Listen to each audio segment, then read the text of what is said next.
తాకట్లో ఉన్న బంగారాన్ని విడిపించి ఆ రోజున మార్కెట్ ధర కట్టి మిగిలిన డబ్బును మీకు అందిస్తుంది Kommuri gold.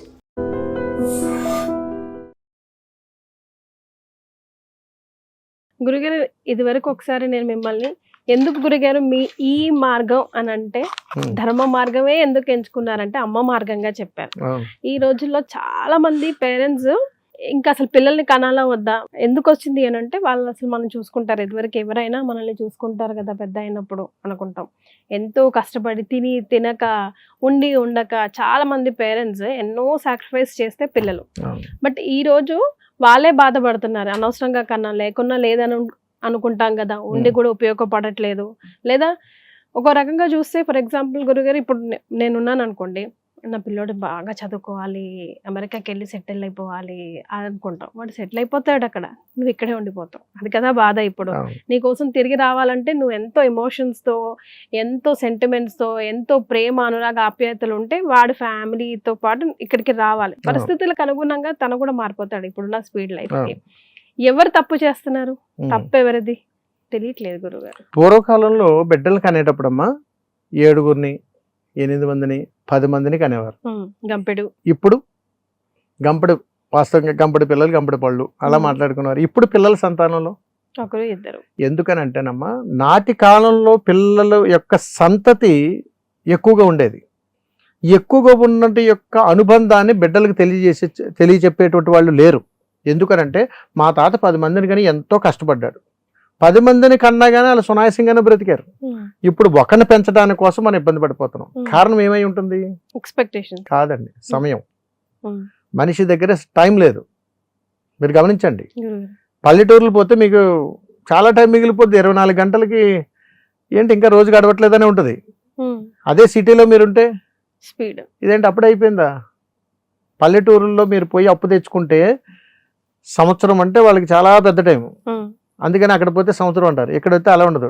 10 days 2 days 3 days అంటే మనకి అట్లా ఉంటుంది పీరియడ్. ఇక్కడ మీరు చిన్న లాజిక్ గుర్తుపెట్టుకోండి. ఎక్కువగా సంతతి కలిగినటువంటి పూర్వకాల జనాభాలో వీళ్ళు రేడు పొలం పని చేసుకుంటారు లేరా, వీళ్ళిద్దరిని చదివిద్దాం, వీళ్ళిద్దరు ఇంటి పని ఉండేవారు, వీళ్ళిద్దరూ మన వ్యాపారం చూసుకున్నారు అని కేటాయించేవారు కదా. అంటే అప్పుడు దేనికి ఇంపార్టెన్స్ ఇచ్చారు? వాళ్ళు సమయానికి ఇచ్చారు. మరి ఇప్పుడు అదే పిల్లల్ని కన్నటువంటి అదే ఇంట్లో 2 బిడ్డలను కంటే 2 డాక్టర్లు అవ్వాలి, లేకపోతే ఇంజనీర్ అవ్వాలి, ఒక డాక్టర్ అవ్వాలి, ఒకరు ఇంజనీర్ అవ్వాలి, ఒకటి బిజినెస్ మ్యాన్ అవ్వాలి, ఒకటి ఎంప్లాయ్ అవ్వాలి. ఇదే ఆలోచన తప్ప వీళ్ళకి నేను ఏమి నేర్పిస్తున్నాను, ఎలా ఉండాలి, ఎలా బ్రతకాలి. ఏ తల్లిదండ్రులైనా సరే తల్లిదండ్రులు మించినటువంటి మోటివేటర్ ఈ ప్రపంచంలో ఇంకొకరు లేరమ్మా.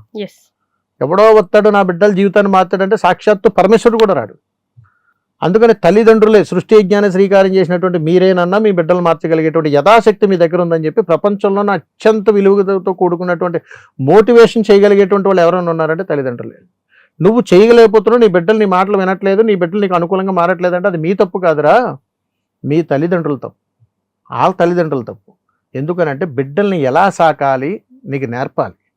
తెలిసి తెలియని వయసులో పెళ్ళిళ్ళు చేయటం, అర్థం కాని విధానాలతోటి లవ్ మ్యారేజ్లు చేసుకుని జీవితం మీద అవగాహన లేకుండా బిడ్డలను కంటాం, ఆదాయ వ్యయాలు సరిచూసుకోకుండా బిడ్డలకు జన్మనిచ్చేసి ఇబ్బందులు పడిపోవటం, తొందరపడి ప్లానింగ్ లేకుండా పిల్లలను కనేయటం, తర్వాత మన ఆర్థిక స్తోమతకు సరిపడగా మన ఆలోచనలు పెట్టుకోకుండా మన ఇష్టానుసారంగా వ్యవహరించడం, సరిగ్గా పిల్లలు ఎదుగుతున్న సమయానికి మన దగ్గర ఆర్థిక స్తోమత సరిగా లేకపోవటం, ఇలాగ కుటుంబంలో అన్యోన్యత అంతా పోగొట్టుకోవడం. ఇలా చూసుకుంటే ప్రతి సమస్యకి కారణం పిల్లలు, తల్లిదండ్రులు. పిల్లలు ఎంత తల్లిదండ్రులు పిల్లలు తప్ప ఇంకేముంది జీవితంలో? వాళ్ళు ఎదగాలి, మళ్ళీ వీళ్ళు బిడ్డలు కనాలి, మళ్ళీ వీళ్ళు బిడ్డలు కనాలి, వీళ్ళు సంపాదించాలి, పిల్లలకి ఇవ్వాలి, మళ్ళీ వీళ్ళు పెద్దోళ్ళు అవ్వాలి, మళ్ళీ సంపాదించాలి, మళ్ళీ పిల్లలకి ఇవ్వాలి. ఇదేనా? ఇందులో ఇది ఒక యాంత్రికమైనటువంటి ప్రయాణం అయిపోయింది. ఇప్పుడు మీరు గమనించండి, సిటీలో పల్లెటూరు అని ఎందుకు అంటున్నానంటే అమ్మ, అది జన్మభూమి. మనం ఎక్కడైతే పుట్టామో ఆ స్థలం. ఇది మన ఉపాధి భూమి. మనం ఎక్కడైతే బ్రతకాలనుకుంటున్నామో అక్కడికి వచ్చేసాం.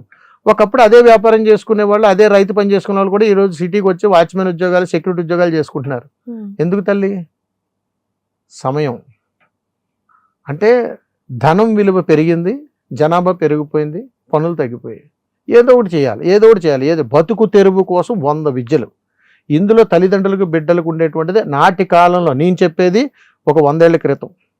ఇప్పుడు రోజుల్లో 2 చాలేరా, 1 చాలేరా, 3 చాలేరా అని వచ్చేవారు.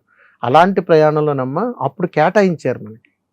ఒరే పెద్దోడిని చదివించు, చిన్నోడిని పనికి పెట్టు, మూడో వాడిని మన వ్యాపారాలు చూసుకోమను, నాలుగో వాళ్ళని పొలం పని చూసుకోమని చెప్పేవారా లేదా? మరి ఇప్పుడు లేదు. ఎందుకంటే అప్పుడు సమయం కేటాయించి ఎవడెవడు ఏం చేశాడు దగ్గరుండి పెద్ద మనిషి చెప్పేవాడు. ఇప్పుడు పెద్దోళ్ళకి విలువ లేదు, జన్మనిచ్చిన తల్లిదండ్రులకు విలువ లేదు, అమ్మంటే గౌరవం లేదు, నాన్నంటే బాధ్యత లేదు. మరి పిల్లలు ఎలా పడితే అలా తయారవుతున్నారు. ఈరోజు మీరు మహానగరాల్లో చూడండి, ఉద్యోగాల కోసం అని చెప్పి పిల్లలు సిటీలు వచ్చేసేసి వాళ్ళ జీవితాలు ఎంత నాశనం చేసుకుంటున్నారంటే చెప్పడానికి కన్నీళ్ళు వచ్చేస్తున్నాయి. నేను ప్రయాణం చేసి వస్తున్నటువంటి మార్గ మధ్యలో కొన్ని వేల మంది జీవితాలు చెబుతున్నాను. ఎందుకు వచ్చిన జీవితాలు రా ఇవన్నీ? తల్లిదండ్రుల దగ్గర బ్రతకలేనటువంటి బ్రతుకులు ఏం ఉద్ధరించడానికి? సరిగ్గా చదువుకుంటే అక్కడ ఉండగా నువ్వు ఉద్యోగాన్ని పొందుతావు కదా. ఇక్కడికి వచ్చి 80% మంది అక్కడ ఇక్కడ హాస్టల్లో ఉండి అక్కడ పల్లెటూరులో అమ్మా నాన్న కష్టపడి ఆ పొలం తాకట్టు పెట్టి ఈ పొలం తాకట్టు పెట్టి వీటికి నెల నెల ఒక 20,000 10,000 పంపిస్తే ఇక్కడ జల్సారాయిలాగా ఇష్టానుసారంగా తిరుగుతూ జీవితం విలువలు పరమార్థాలు తెలుసుకోకుండా ఇష్టానుసారంగా చేసి వీళ్ళ జీవితాలు వీళ్ళకి తెలుసని అనుకుని తొందరపడి పెళ్ళిళ్ళు చేసుకుని పిల్లల కంటే ఇలాంటి జీవితాలే వస్తాయి. అందుకని తల్లి పిల్లలు ఎందుకు అలా తయారైపోతారా అని అడిగితే తల్లిదండ్రులకు సరైన అవగాహన లేనటువంటి విషయంలో తీసుకునే నిర్ణయాల వల్ల. అందుకని తల్లి పెళ్లికి కావలసినటువంటి సరైనటువంటి అర్హత జరగాలి అని అంటే ఆ ఇంట్లో వయసు పైబడినటువంటి వాళ్ళు ఖచ్చితంగా ఉండాలి. కానీ ఈ రోజు చేస్తున్న దిక్కుమాలిన కారణం ఏంట్రా అని అడిగితే వయసు పైబడినటువంటి వాళ్ళని తీసుకెళ్లి కేర్ ఆఫ్ అడ్రస్ అనాథ శరణాలయం. మరి అలాంటి చోట్ల మనం పాడేసేసి వీళ్ళిద్దరు ఇండివిజువల్గా బ్రతకాలి. పిల్లలకి ఆయా వీళ్ళు వెళ్ళి వ్యాపారం ఏం నా దెబ్బ నెత్తి మీద వేసుకోడాగా. పిల్లలను ప్రేమించలేనటువంటి సమయం లేనటువంటి మీకు ఎందుకమ్మా పిల్లలు? పిల్లలతో కాసేపు సమయం గడపలేనటువంటి తల్లిదండ్రులు మీకు ఎందుకు బిడ్డలు కనడం? దీనికి దేశం కోసం ధర్మం కోసం ఎంతోమంది పాకులాడుతున్నారు. 4 బిడ్డలు పూర్వకాలంలో కన్నప్పుడు ఒరే వీడిని ఆర్మీలో ఏంట్రా, వీడినేమో ఇక్కడ పంపించండి, వీడు రైతు అవుతాడు, ఒకటి జవాన్ అయితే ఒకటి కిసాన్ అయ్యేవాడు. మరి ఈ రోజు ఏరి అందరూ ఇంజనీర్లు డాక్టర్లే, అందరూ ఇంజనీర్లు డాక్టర్లు, బిల్డింగ్లు కట్టడం లేదా ఇంకోటి చేయడం ఏదైనా. ఈ రెండు తప్ప రెండో ప్రపంచం కనపడ్డు. ఇప్పుడు కొత్తగా ఏ మీద పడ్డారు? ఏం ఉద్ధరిస్తాడు అక్కడ? తర్వాత భావితరాలకు మార్గదర్శకం ఏంటి? సంస్కారం ఏది? విధానం ఏది? భావితరాల మీద ఇచ్చేటువంటి ఆదర్శం ఏది? ఇదే ఏ టెక్నాలజీ నేర్పిద్దా? ఎలా బ్రతకాలి, ఎలా ఉండాలి, పిల్లలకి ఏం పెట్టాలని? డబ్బు సంపాదన, నీ యొక్క జ్ఞానాన్ని విజ్ఞానాన్ని పెంచుకోవడానికి. మరి తల్లిదండ్రులు ఏం చేయాలి? చిన్నప్పటి నుంచి పెంచుతున్నారు. ఈ రోజుకి కూడా అమ్మ అని పిలవడు, మమ్మీ అంటాడు, డాడీ అంటాడు, నాన్న అని పిలవడు. పండగ తెలియదు, పబ్బరం తెలియదు, గుడికి వెళ్తే దండం పెట్టుకోవడం తెలియదు, ఏ బట్టలు వేసుకోవడం తెలియదు. ఆఖరికాడు పెళ్లిడికి వచ్చినది పెళ్లి చేస్తే సంసారం ఎలా చేయాలో కూడా తెలుస్తలేదు వాళ్ళకి. కానీ బయట ఉన్నటువంటి అలౌకికాలకి సుఖాలకి అలవాటు పడిపోయినప్పుడు సమయాన్ని దుర్వినియోగం చేస్తున్నారు. కాబట్టి ఆ సమయం విలువ తెలియట్లేదు. కాబట్టి తల్లిదండ్రులు బిడ్డలు కలిసి గడిపేటువంటి సమయం ఏ కుటుంబాల్లోనూ లేదు తల్లి. ఒక యాంత్రికమైనటువంటి జీవనం. నెలకు ఒక 50,000 1,00,000 ఏం చేసుకుంటారు? సాయంత్రం అయ్యి పూట గడుపు కోసం బిడ్డ దగ్గర కూర్చున్నప్పుడు బిడ్డకు రోగం వస్తే ఏం పని చేయవు, గబ్బ పరిగెట్టుకుంటూ వెళ్తావు. ఆ బిడ్డకు కావాల్సిన ప్రేమ, ఆ ప్రేమ పొత్తుల్లో పెట్టుకోవాలి, ఆయమ చూసుకుంటుందిలే, మా నాన్న చూసుకుంటాడు, మా తాత, ఇంక నువ్వు దేనికి? అలాంటి బిడ్డలు కొన్ని లక్షల మంది ఉన్నారు బయట. అనాథ శరణాలయాలు కొన్ని వేల మంది ఉన్నారు. 50 సంవత్సరాలు 60 సంవత్సరాలు వచ్చి గుండె ఆ జబ్బులు ఈ జబ్బులు వచ్చిన వాళ్ళు ఎన్నో వేల అనాథ శరణాలయాలు ఉన్నాయి.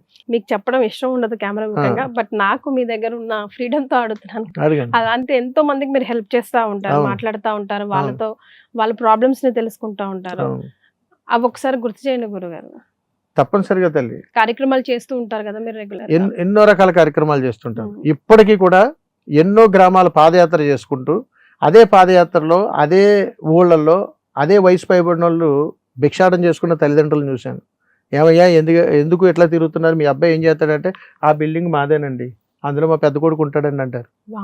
ఎంత క్షోభ అనుభవించానంటే అలాంటివి చూసినప్పుడు. అదే ఊళ్ళో అదే తల్లి ఆ గుడి అరుగుల మీద కూర్చుని ఉంటుంది. ఎందుకంటే నేను గ్రామ సంచారాలు చేసినప్పుడు ఎన్నో చోట్ల నేను రాత్రి నిద్రపోతుంటాను. ఆ గుడి దగ్గర అక్కడే పడుకుంటాం, ప్రసంగాలు నిర్వహించడం అక్కడ పడుకోవడం. అక్కడ తిరుగుతా, అమ్మ లేదా యాచకులు అంటే కాస్త ఏదైనా పెట్టను, లేదండి మాకేం వద్దండి. మరి ఇక్కడ ఉన్నారేటమ్మా అంటే మా అబ్బాయి మమ్మల్ని ఇంట్లోంచి గెంటేసాడండి. ఎన్ని సంవత్సరాలు? 10 ఏళ్ళు అయిందండి. ఏంటి దిక్కుమాలిన జీవితాలు? ఏంటి ఏం ఉద్ధరించడానికి ఇవన్నీ? ఏ స్వలాభాల కోసం? వీళ్ళు సంపాదించిన ఆస్తులు వీళ్ళవే, వీళ్ళు సంపాదించిన విధానాలు ఇవే. ఎంతోమంది అనాథ పిల్లలు ఇంట్లోంచి వెళ్ళిపోయి తల్లిదండ్రులు బిడ్డలను పట్టించుకోలేక పక్కదారి పట్టి పక్కకు పోయిన వాళ్ళు, ఆత్మహత్య చేసేసుకునేవాళ్ళు, ఇలాంటి వాళ్ళని ఎంతమందిని చూశాను తల్లి. అందుకని ఇప్పటికీ నేను ఎవరూ లేరు నీకు అని అంటే ఎంతోమంది అనాథలు నేను దత్త తీసుకుంటూనే ఉన్నా, ఇప్పటికీ తీసుకోవడానికి సిద్ధంగా ఉన్నా. నీకు ఎవరూ లేరా? వచ్చేసే, నేనున్నా, పెద్ద కొడుకు అనుకో, పెద్ద నేను అనుకో, పెద్ద నాన్న అనుకో, నాన్న అనుకో నన్ను అని ఇక్కడ పెట్టి చూసుకుంటున్నాను. ఎన్నో వేల మందికి అన్నం పెడుతున్నా. ఎందుకు రాని అడిగితే దానికోసమే బ్రతికే తల్లి మనం. నువ్వు ఎంత కష్టపడి సాయంత్రానికి ఈ 5 ఏళ్ళు నోట్లోకి వెళ్ళకపోతే నీ జీవితం లేదు.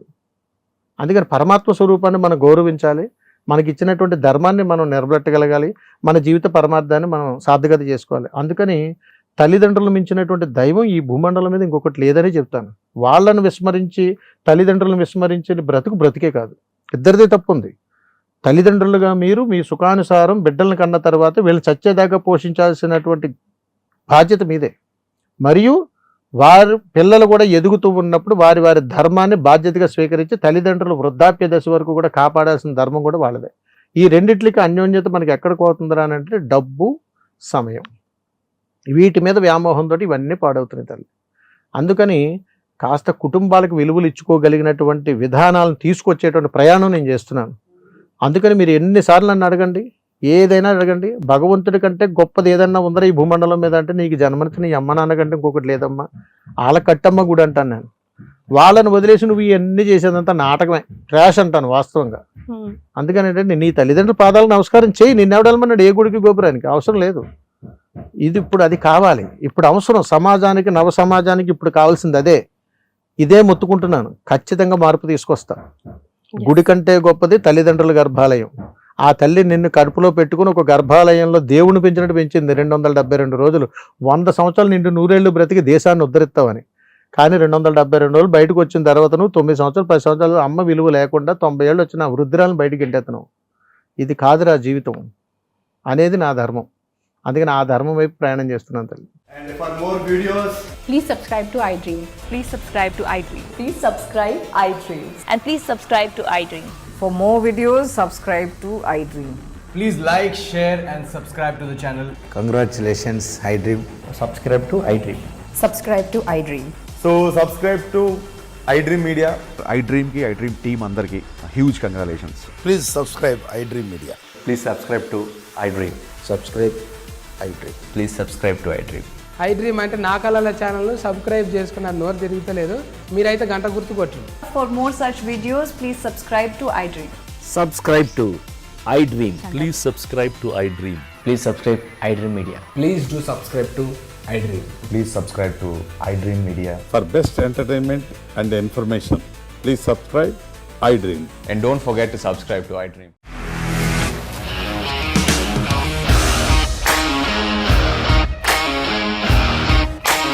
ఇండస్ట్రీలో కమిట్మెంట్ ఇష్యూస్ వస్తే నీకు కూడా వచ్చినట్టు మార్నింగ్ తీసుకెళ్ళాలంటే కొట్టి పడేసాడు.